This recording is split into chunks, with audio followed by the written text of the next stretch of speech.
All right, coffee fans, get ready to dive deep because you sent in a ton of articles about coffee and espresso beans. Oh, yeah. So it's time to unlock the secrets of that perfect cup. I love it. We're going deep into excerpts from Are Coffee Beans and Espresso Beans the Same?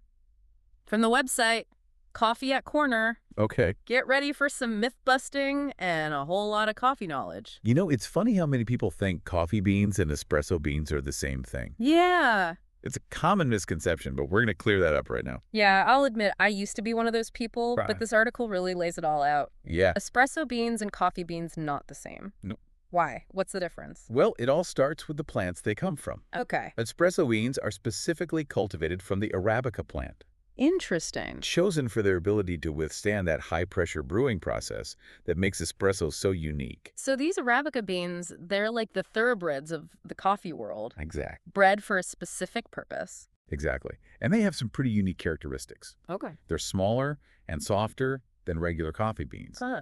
and highly resistant to the acids that can make coffee taste bitter. Oh, interesting. Plus, when you roast them, they develop this deep, dark brown color, almost black, which is a telltale sign of an espresso bean.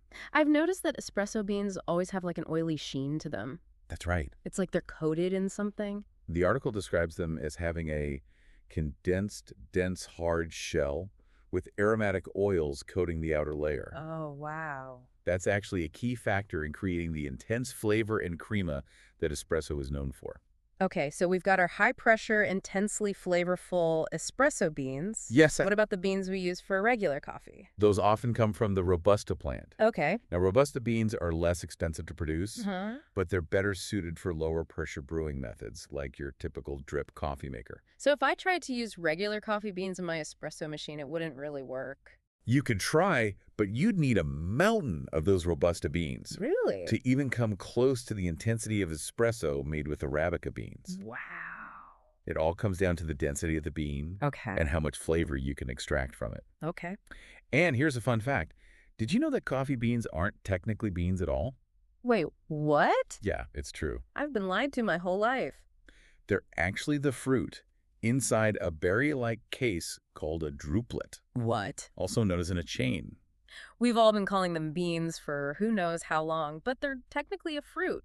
Mind blown. So much for my bean counter jokes. Right. But I guess it makes sense considering they come from a plant. Exactly. Speaking of coming from a plant, the article mentions a rather intriguing use for a part of the coffee bean Oh, yeah? that most people just discard. Yeah. Have you ever heard of the pellicle? The pellicle. I What? have. What is that? It's the outer layer of the coffee bean that forms during the roasting process. Okay. And get this, the article says it can be used as a filter.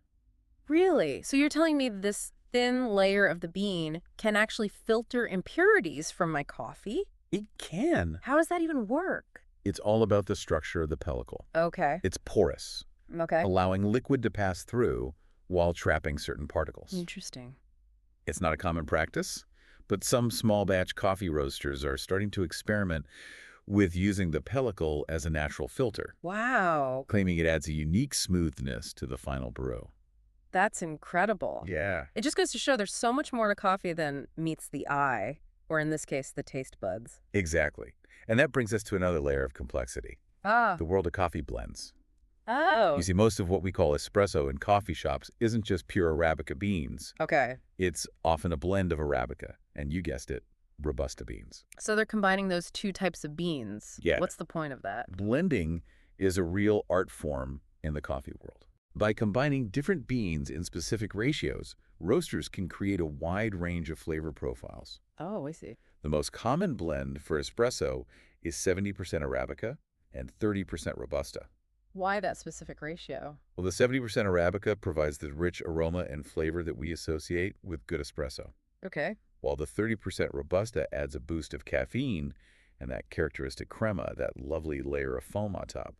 That makes sense. So it's all about finding that perfect balance between the two bean types. Exactly. This is making me think about all those different coffee blends I see at the store. Yeah. Are they all using the same 70-30 ratio? Not necessarily. Okay. While the 70-30 blend is quite popular, roasters can get really creative with their blends. Oh, wow. Some use different ratios of Arabica and Robusta, while others incorporate beans from different regions or even different species of coffee plants altogether. Wow, this is getting complicated. So how am I supposed to know which blend is right for me? This is a lot to process. Maybe we should take a pause here and come back to this blending business after a little break.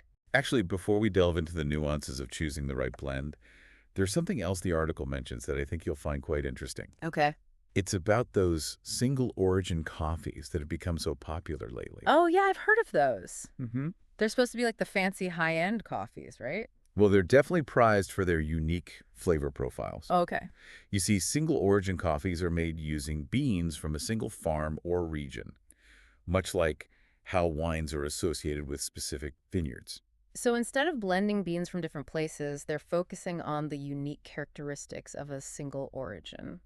Exactly. That's pretty cool. Yeah. But wouldn't that limit the variety of flavors you can get?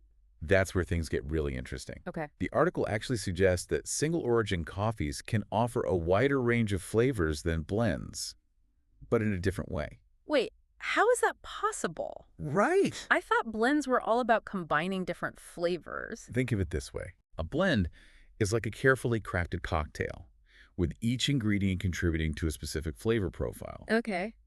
But a single origin coffee is more like a fine wine, Okay. where the flavor is influenced by the unique terroir of the region where the beans were grown. Terroir.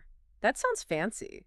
It does. What does that even mean? Essentially, it refers to all the environmental factors that affect the flavor of the coffee beans, Oh, okay. including the soil, climate, altitude, and even the processing methods used by the farmers. So even though it's just one type of bean, the flavor can vary dramatically depending on where it's grown. Exactly. Okay, I think I'm starting to get it. Good. So blends are about creating specific flavor combinations, Yes. while single origins are all about showcasing the unique character of a particular place. Exactly. And that's just the tip of the iceberg when it comes to the world of coffee blends and single origin coffees. Oh boy. There's so much to explore, from the different roasting profiles to the ethical sourcing practices used by various coffee companies. But I think that's a conversation for another time. Yeah, we've covered a lot of ground in this first part.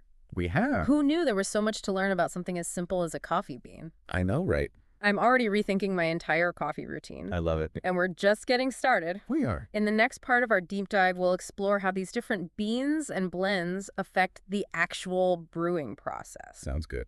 Get ready to unlock the secrets of grind size, extraction time, and all those factors that contribute to the perfect cup. I'm excited. I can't wait. But before we move on, I have a question for you, dear listener. Okay. Think about the last time you had a truly exceptional cup of coffee. Right. What was it about that coffee that stood out to you? Yeah. Was it the aroma, the flavor, the smoothness, or something else entirely? Keep that experience in mind as we delve further into the world of coffee brewing. Good idea. All right, we're back and ready to brew.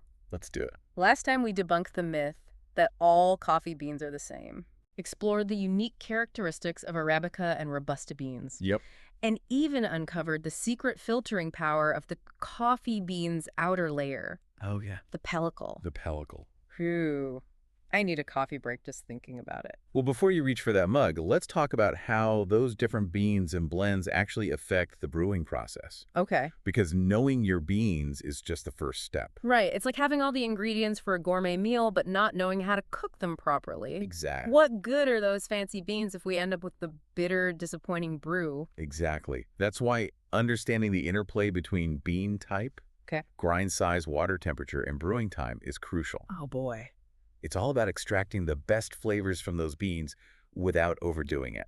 So where do we even begin? I'm feeling a little overwhelmed by all these factors. We'll start with grind size, Okay. which is arguably the most important variable in coffee brewing. Okay. Remember how we talked about the density of espresso beans? Yeah. Well, that density directly impacts how finely they need to be ground. Okay, so the denser the bean, the finer the grind. Precisely. Espresso beans, with their hard shell and concentrated oils, Yeah. need to be ground extremely fine, almost like powder, to allow for proper extraction under high pressure. Wow. If you try using a coarse grind for espresso, you'll end up with a weak, watery shot that lacks crema.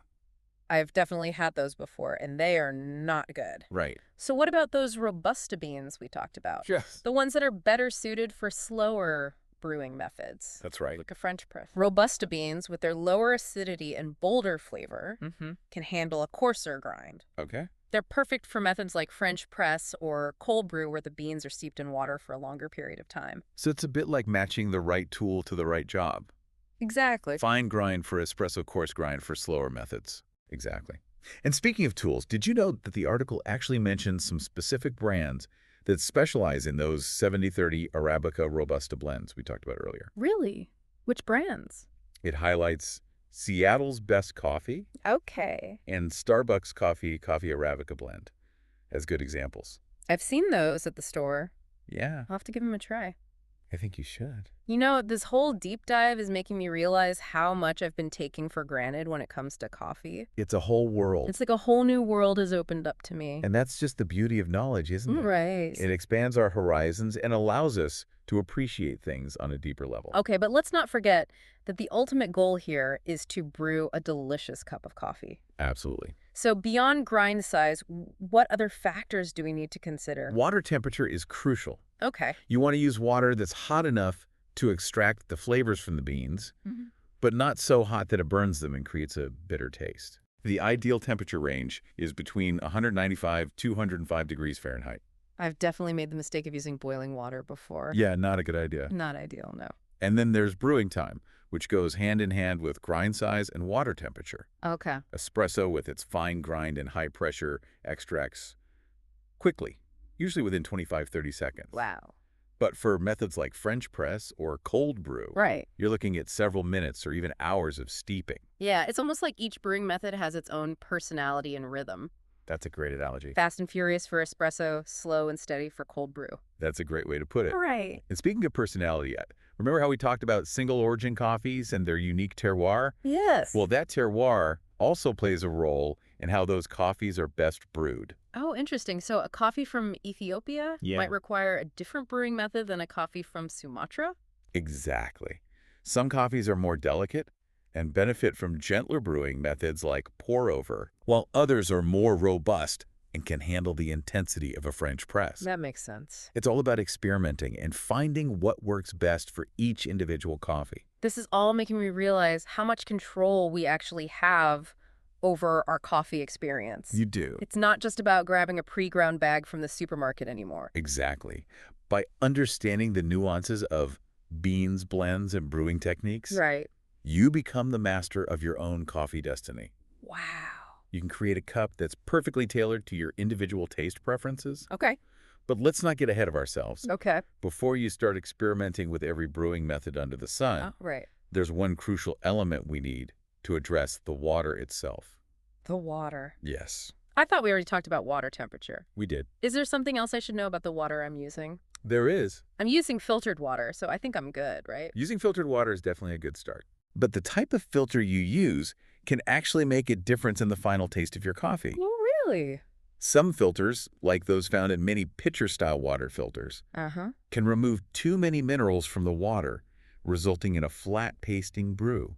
I had no idea. Yeah, it's important. So what kind of filter is best for coffee? Ideally, you want a filter that removes impurities like chlorine and sediment, Okay. while leaving in some of the beneficial minerals that enhance the flavor of the coffee. So it's all about finding that sweet spot, that perfect balance of purity and mineral content. Exactly. This is getting pretty scientific. Well, there's definitely a science to brewing a great cup of coffee, Right. but it's also an art form. Oh. It's about understanding the principles and then using your intuition and creativity to find what works best for you. Okay. Speaking of art, remember how we talked about those blends with added flavors like cocoa or honey? Yes. What did you think about those? Those definitely sound intriguing. But if we're talking about the purity of the coffee and using the right water and all that, Right. wouldn't those added flavors kind of mask the natural taste of the beans? That's a valid point. Yeah. It really depends on your personal preferences. Okay. Some people enjoy those added flavors, while others prefer to experience the pure, unadulterated taste of the coffee itself. Right. There's no right or wrong answer here. This deep dive is making me realize that there are so many different ways to enjoy coffee. There are. It's not a one-size-fits-all kind of beverage. Exactly. And that brings us back to the question we posed earlier. Okay. What kind of coffee experience do you truly enjoy? Hmm. What are your priorities when it comes to flavor, aroma, and overall satisfaction? Yeah. Once you have a better understanding of your own preferences, Right. you can start to tailor your brewing methods and bean choices to create the perfect cup for you. That's a great point. I think for me, it's all about finding that balance between richness and smoothness. I love a coffee that has a full-bodied flavor, but doesn't leave me feeling jittery or overwhelmed. And that's where your newfound knowledge comes in handy. Yeah. Now that you understand the differences between beans blends, roasting profiles, and brewing techniques, Right. you can start making more informed choices about the coffees you buy and how you prepare them. It's like having a secret decoder ring for the coffee world. It is. I can now decipher those labels and descriptions with confidence, Good. knowing exactly what kind of experience I'm getting. Yeah. But I have to admit, I'm still feeling a little intimidated by all these variables. It can feel that way. How do I even begin to experiment with different brewing methods and beans? I'm afraid of messing things up. That's a common fear. Yeah. But here's the good news. You don't have to be a barista to brew great coffee at home. Okay, good. There are plenty of resources available to guide you, Like what? from online tutorials to books and even coffee tasting classes. Oh, coffee tasting classes. Mm. Now that sounds like fun. I'd love to learn more about how to distinguish different flavor notes and aromas. I think you should. Maybe that's something our listener could explore as well. It's definitely a worthwhile experience. Okay. But before you sign up for a class, let's talk about some simple tips and tricks All right. that can elevate your coffee game at home without requiring any fancy equipment or expertise. Okay, I'm ready. Ready to dive into the practical side of things? Absolutely. Bring on the coffee hacks. All right, coffee lovers, we're in the final stretch of our deep dive. I'm excited. We've busted myths, explored the world of beans and blends, We have.